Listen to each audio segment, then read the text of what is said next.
Zinamız yanıq dıraqını işləyən gördük olaysın 100%'dən möcü yanıq dıraqından bağlıdır. Gördüksə sütun gələn işlənişini bir-birlərinə yezib işlədilən. Üstündən mat yullaq rulan. Zinamız daha müstəxkəm olub çıxan.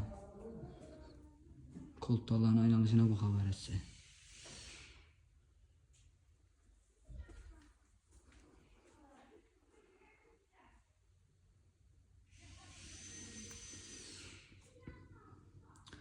Daha hal-hazırda injinli kim və injinli sifətli işlə gərək bağlanmaqsa bemalar üzərimizə müraciət edə bilərsə. Çox gəlib, könüllüsə gedib çıxarıb verəmiz.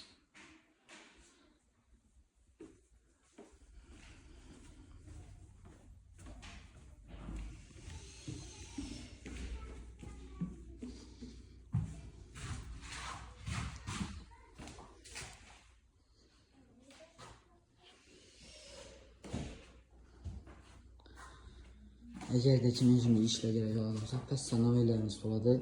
Bemalar bağlanır verəsə. Hər xil türdə izin almışsınız, ötüb yazab verəmiz. Üzəyiz işləmişsiniz görüb, komentlərdə baxarların bərabərsə.